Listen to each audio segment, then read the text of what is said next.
RL Location Automobile. Pour toutes vos locations de voitures et utilitaires en Guadeloupe, faites appel à RL Location Automobile. Avec RL Location Automobile, réservez en toute tranquillité 7 jours sur 7, 24 heures sur 24. RL Location vous propose une large gamme de voitures et d'utilitaires au meilleur prix sur le site internet www.rl-location.com. RL Location, c'est aussi l'assistance et la livraison. Pour tout renseignement, contactez-nous au 0590 10 66 87. RL Location Automobile, la location en toute simplicité. Guadeloupe, actualité.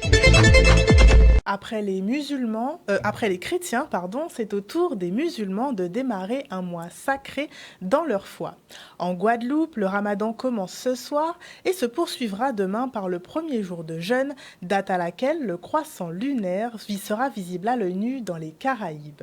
Il s'agit d'un mois de jeûne, mais aussi de prière, signifiant la dévotion à Dieu pour la communauté musulmane du monde entier. L'explication de l'imam de Guadeloupe sur ce mois béni au micro de Solène Fèvre. C'est un mois, le 9e mois dans le calendrier islamique, c'est un mois sacré, béni. Durant ce mois, les musulmans jeûnent tout au long du mois, de l'aube jusqu'au coucher de soleil. Les femmes qui sont enceintes ou qui allaitent les enfants, elles ne jeûnent pas. Et pendant ce mois, en fait, le saint prophète Mohammed sallallahu alayhi wa sallam, il nous a instruit qu'en fait, que Dieu, il bénit beaucoup les musulmans qui jeûnent pendant cette période. En fait, ils reçoivent des bénédictions. Et d'ailleurs, le jeûne a été précis dans toutes les religions.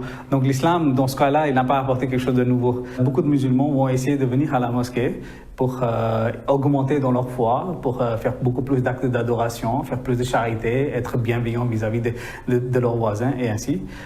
Donc à la mosquée aussi, la mosquée va rester ouverte, si Dieu le veut, Inch'Allah, pendant tout au long du mois de Ramadan, et les musulmans pourront venir profiter et adorer leur Seigneur. Il y a les frères et les sœurs qui vont venir et nous allons manger ici ensemble après la rupture de la jeûne. Et oui, c'est un moment de chaleur que les familles invitent les autres. Ainsi, dans l'islam, Dieu nous conseille en fait d'inviter nos frères et nos sœurs à la maison et leur partager la nourriture, partager cet amour que nous avons avec nos voisins et avec nos frères. Le message que je voudrais faire passer, que c'est un mois de patience. Et Dieu, il a dit dans le Saint-Coran que la patience sera récompensée par l'admission au paradis. Donc les musulmans, ils doivent essayer d'être patients vis-à-vis de... Parfois, il y a des difficultés dans la vie de tous les jours. Donc l'islam ou le ramadan plutôt, ce que nous apprend, c'est la patience.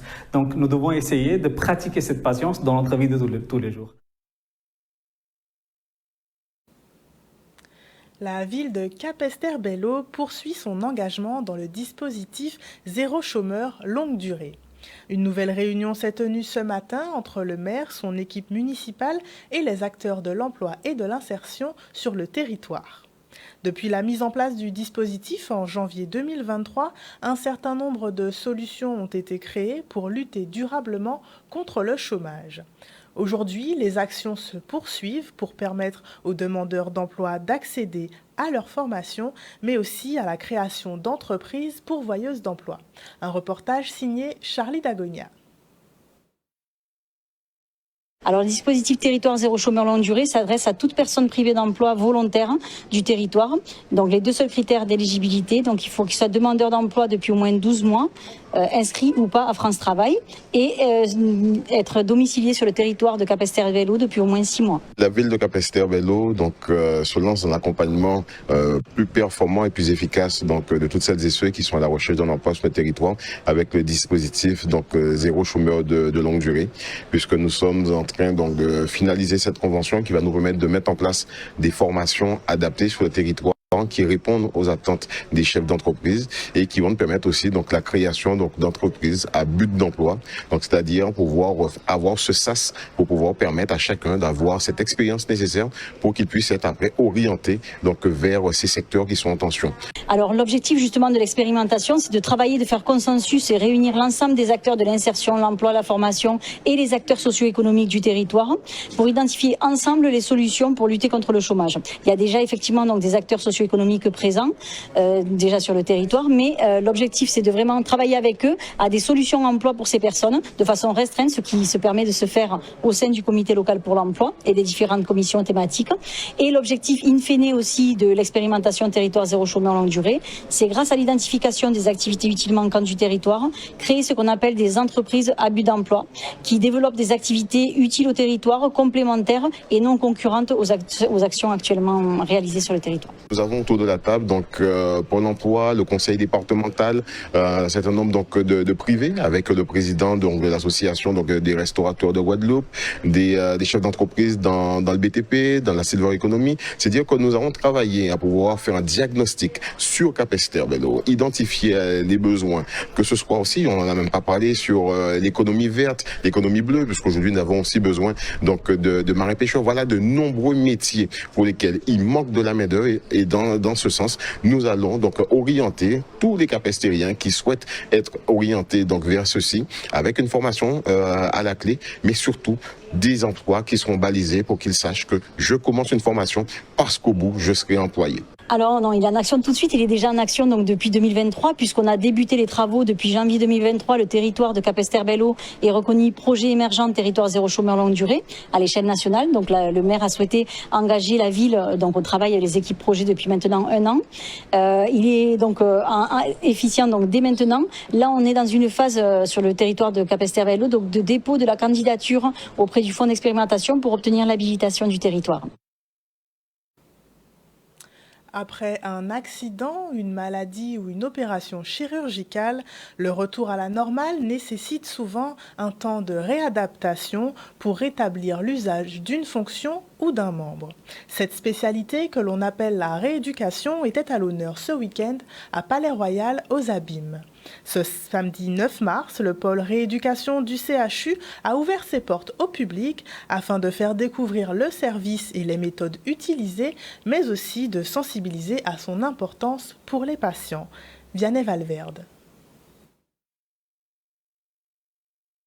Nous sommes dans les services de rééducation du CHU sur le site de Palais-Royal, les bâtiments Porto Rico et Jamaïque pour les journées portes ouvertes des services de rééducation. Le but de cette journée est donc de faire découvrir au grand public notre service et notre spécialité, mais aussi les activités innovantes qu'on propose dans le service pour la rééducation de nos patients. C'est une très bonne initiative parce que je dis que j'ai vu tellement de choses que ça m'a fait plaisir. Et je dis à la population que nul n'est à l'abri d'un handicap ou d'un AVC et surtout de se rapprocher des docteurs compétents parce qu'il y a beaucoup de trucs et de propositions à s'en sortir.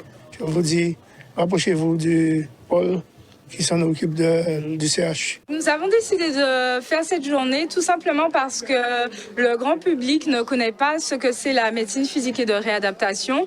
Le grand public ne connaît pas non plus notre service puisqu'on parle beaucoup des autres centres de rééducation mais très peu de Palais-Royal. Or, on fait beaucoup de choses. Nous sommes un service de rééducation spécialisé. Nous avons un plateau technique spécialisé. Nous sommes les seuls à faire certaines activités.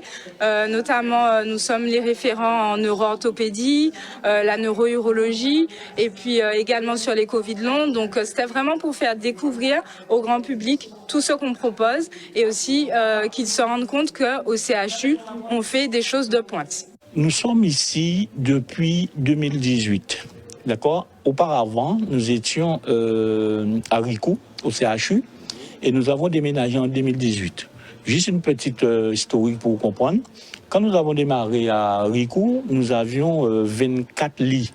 Aujourd'hui, nous en avons 40. Donc, vous voyez, ça a doublé. Pour que les gens sachent effectivement ce que nous faisons ici en termes d'activité, nous avons pris notre temps, d'accord, de bien nous organiser, mais aussi que nous soyons sûrs et très forts de ce que nous faisons pour nous adresser à cette population. Donc c'est une première en matière de rééducation, mais c'est vraiment une première. Hein. C'est pour montrer ce que nous faisons, hein, dire aux gens que ici, sur ce site-là, en Guadeloupe, en matière de rééducation, eh bien, ils ont des services de très haut niveau.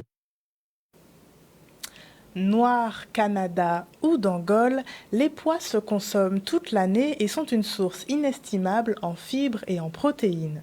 Hier, dimanche 10 mars, s'est tenue la 6e édition de la Journée des pois et des légumineuses à Anse-Bertrand. L'occasion de présenter aux visiteurs les différentes variétés de pois, les possibilités de transformation, mais aussi l'importance et l'opportunité de sa culture sur notre île. Les images de Vianney Valverde. Nous sommes sur le site de l'ancien camp militaire d'Anse-Bertrand où se déroule la 6e édition de la journée des pois et légumineuses. Et donc cette journée, 6e édition, c'est un vrai succès puisque la population est là, les exposants sont là, il y a plus de 60 exposants. Et nous sommes ravis que aussi bien la population que les exposants, les restaurateurs, tout le monde est content. Parce qu'ils jouent le jeu, il y a un vrai échange de proximité où il y a aussi l'aspect économique. Mais aussi cet après-midi, il y aura l'aspect, je dirais, culturel et scientifique. Ce que j'ai vu chez les différents agriculteurs, il y avait pois noirs, pois d'Angola, pois boukoussou, pois savon, il y avait aussi des haricots verts. Et en gros, c'est ça, quoi. Et, ah oui, des pois cannes. Si j'ai un message à adresser, je veux l'adresser essentiellement aux agriculteurs. Demander aux agriculteurs de prendre conscience que la production de pois en Guadeloupe est une vraie opportunité pour permettre d'augmenter leurs revenus. Et qu'ils peuvent rentrer dans une démarche de production de pois parce que les pois qui seront produits seront toujours vendus. Les pois, c'est l'affaire des Guadeloupéens. Le Guadeloupéen, il connaît les pois. Quel Guadeloupéen ne connaît pas? Et regardez, aujourd'hui, vous avez toutes les générations.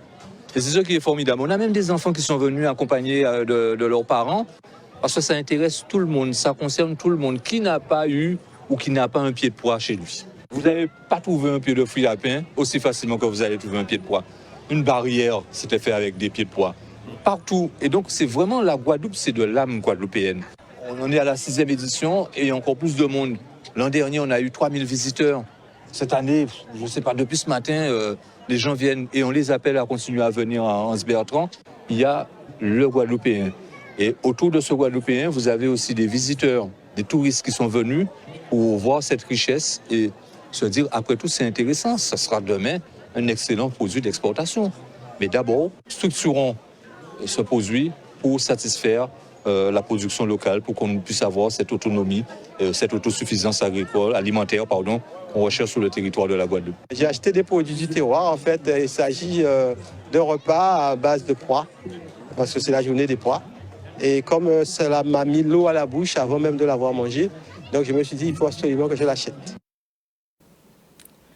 À Petit Canal, le maire s'assure que les femmes trouvent leur place dans tous les domaines, et cela même dans le sport.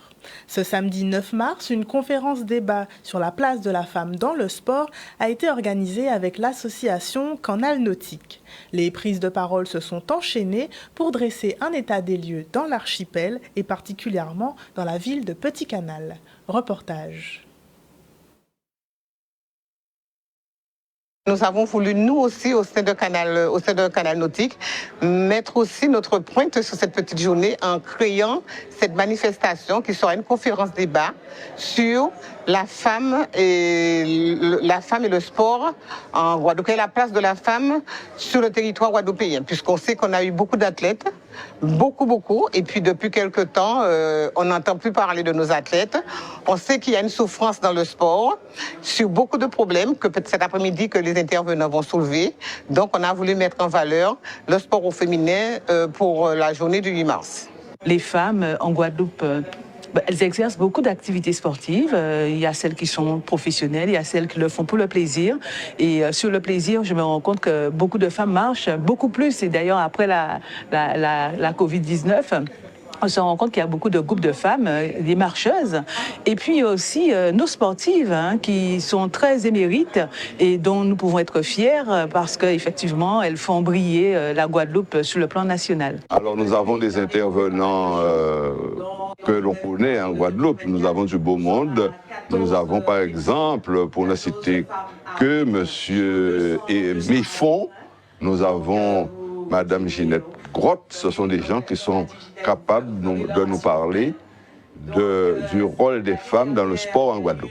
Mais j'ai aussi un message à faire passer, c'est que les infrastructures en Guadeloupe, effectivement, doivent être aussi adaptées pour les femmes, de manière à ce qu'elles puissent être davantage sur des activités diverses sportives et qu'elles puissent s'épanouir beaucoup plus, et aussi que les parents aient cette quiétude que leurs jeunes filles et leurs petites filles puissent faire du sport dans de bonnes conditions.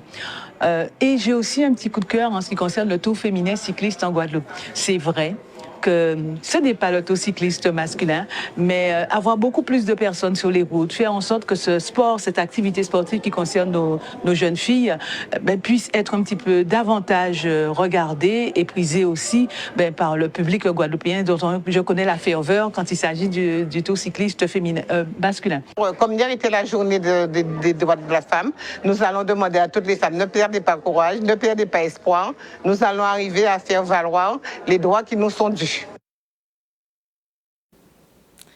Si nos sportifs guadeloupéens se préparent activement pour les Jeux Olympiques 2024, ils ne sont pas les seuls à attendre cet événement avec impatience. Dans un peu plus de 4 mois, une trentaine de volontaires de l'archipel œuvrera au bon déroulement des JO de Paris. Ils se sont réunis pour la première fois ce samedi 9 mars autour de Vincent Billet, chef de projet des Jeux Olympiques et Paralympiques 2024 pour la Guadeloupe. Un reportage de Vianney Valverde. L'idée, c'était de rassembler les 38 volontaires guadeloupéens qui seront demain aux Jeux Olympiques et Paralympiques de Paris 2024. On a 38 volontaires, comme je le disais. L'idée, c'est qu'ils se connaissent, qu'ils se rassemblent, qu'on crée une cohésion entre eux. Et puis, on a également un accompagnement, notamment sur le billet aérien, qui va être mis en place. Et donc, c'était l'occasion de faire intervenir nos partenaires, qui sont Air France et la DOM. Être volontaire, ce sont des missions très diversifiées, très variées. Donc, on peut être sur les sites de compétition. Donc, c'est-à-dire accompagner les sportifs jusqu'au terrain de compétition. On peut être aussi sur le village olympique. On peut accompagner les touristes, les journalistes, le personnel médical. Donc, voilà, c'est des missions très variées qui vont avoir lieu durant les Jeux Olympiques et les Jeux Paralympiques. Je suis volontaire parce que les Jeux Olympiques, c'est quelque chose d'important et ça se déroule en France. Donc il ne fallait pas louper l'occasion. Et je veux signaler entre autres que j'ai déjà participé à la Coupe du Monde 98. J'étais dans les vestiaires du Stade de France, voir des joueurs. Donc j'ai vécu ce genre d'événement. C'est très, très, très intéressant. Pour moi, il ne fallait pas que je rate les Jeux Olympiques. J'ai participé aux Jeux de la Caraïbe en 2023 qui se sont tenus en Guadeloupe. Et bon, ça n'a duré qu'une semaine, mais j'ai vraiment beaucoup aimé l'expérience. Le fait d'être en contact avec des gens qui viennent d'un peu partout. Bien sûr, moi, j'aime beaucoup le sport. Donc, je ne pouvais que me positionner sur cet événement sportif international. Je ne sais pas si j'aurais d'autres chances de participer à ce genre d'événement. Et le fait que ça se tienne en France, pour moi, c'est une opportunité à ne pas manquer. L'enjeu pour eux, c'est de se connaître, puisqu'ils vont être à 7000 km de la Guadeloupe pendant des fois 2 semaines ou 4 semaines pour certains. Donc d'apprendre à se connaître, de les rassurer aussi sur les missions qui seront les leurs durant cette compétition. On a eu la chance d'avoir le témoignage d'une ancienne volontaire, donc une Guadeloupéenne qui a vécu les Jeux de Rio à l'époque, et donc qui a pu leur expliquer la manière dont ils vont servir aussi ces Jeux Olympiques et accompagner les sportifs. Il faut savoir que ce seront les premiers points de contact des sportifs durant les Jeux, et donc c'est une expérience incroyable pour eux par rapport à cet événement. Le président de la Fédération française de football est actuellement en visite en Guadeloupe. Philippe Diallo a été accueilli par la Ligue guadeloupéenne de football et son président Jean Dartron. Le temps de son séjour, il visitera les infrastructures dédiées, découvrira les réalités locales de ce sport si prisé par les Guadeloupéens et évaluera également les axes de développement possibles. Découvrez sa réaction dans ce reportage. Je suis venu sur une terre de football, une terre qui a beaucoup apporté au football français. Et c'est ma première visite et il y a déjà plusieurs mois, le président Darton m'avait fait l'invitation de venir le voir ici pour me faire découvrir plus en profondeur le football guadeloupéen. Et donc, dès que l'agenda l'a permis, bien, je suis venu, j'ai pris l'avion et je l'ai rejoint pour que nous passions ces quelques jours à voir la réalité du football guadeloupéen. Et je ne doute pas que ça va être extrêmement enrichissant pour moi. Je pense que présence du président Diallo aujourd'hui à nos côtés va nous permettre de sécuriser certaines actions qui fonctionnent déjà. Je pense au CERFA, je pense au statut fédéral qu'on a mis en place ces 4 dernières années, mais je pense aussi notamment avec cette visite des infrastructures qui prennent le pouls un peu pour qu'en plus haut lieu ils puissent nous accompagner pour que la jeunesse guadeloupéenne profite d'autres espaces pour s'exprimer. La distance, l'éloignement, les contexte économique et social font que pratiquer le football est quelque chose de parfois plus difficile. Et donc, le président d'Arton s'en était ouvert à moi à plusieurs reprises. Et donc, j'ai voulu venir ici pour voir sur le terrain, si je puis dire, tout le contexte dans lequel le football guadeloupéen doit se développer et voir comment la fédération peut accompagner ce développement. Et on termine ce JT sur du foot. Clap de fin pour les matchs régionaux de la Coupe Vive. La finale de Guadeloupe s'est déroulée le samedi 9 mars. Le CSM s'est imposé 4-1 face à la Solidarité scolaire. Les joueurs mouliens se qualifient pour la finale interrégionale de la Coupe Vive où ils représenteront la Guadeloupe en Martinique à la fin du mois de mai. Retour sur cette finale régionale en images. Je pense que nous avons fait un match sérieux. Nous avons pris l'avantage et rapidement nous avons été rejoints, mais sans pour cela se désorganiser. En restant serein, nous avons fait ce qu'il fallait et puis rapidement nous avons pris l'avantage. Et en revenant de la mi-temps, nous avons enfoncé le clou assez rapidement, ce qui, je pense, a un petit peu découragé notre adversaire. Il y a beaucoup de frustration de la part des joueurs. Vous savez, nous sommes quand même... on ne fait pas le championnat que nous faisons parce que tout se passe bien. Donc, quelque part, oui, nous avons voulu avoir l'ambition de bien figurer ce soir. C'est ce que nous avons essayé de faire. Vous avez vu, comme vous l'avez pu le constater, qu'il y a des joueurs qui sont blessés, qui ont voulu serrer les dents pour pouvoir quand même fournir une bonne opposition. Je pense quand même que sous la première mi-temps, ça s'est vu. Mais après, voilà, il y a des éléments extérieurs qu'on ne peut pas maîtriser. Il faut les accepter également. La déception, elle est plutôt sur le tournant du match. On a un pénalty, un carton rouge que l'arbitre doit mettre parce que Miroval s'en va seul au but en première mi-temps. Tout le monde l'a vu. Il n'y a que lui qui ne l'a pas vu. Après, sur la deuxième mi-temps, il n'y a rien à dire. C'est pas, nous avons qu'à nous en prendre qu'à nous-mêmes sur les erreurs défensives que nous avons faites et notamment la mauvaise entame de match. Mais le tournant du match reste quand même ce pénalty et ce carton rouge qui n'ont pas été attribués au CSM en fin de première mi-temps. On ne va pas résumer que sur le fait que ça soit qu'une belle victoire. Ce fut surtout un bon match avec beaucoup d'engagement, beaucoup de résistance en face quand même si le score paraît large, mais n'empêche jusqu'au bout, ils n'ont rien lâché. Je crois qu'on a été aussi à la hauteur de notre engagement par rapport à l'importance de ce match-là.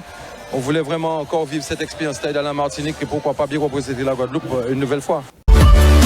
O-News Radio sur outremernews.fr.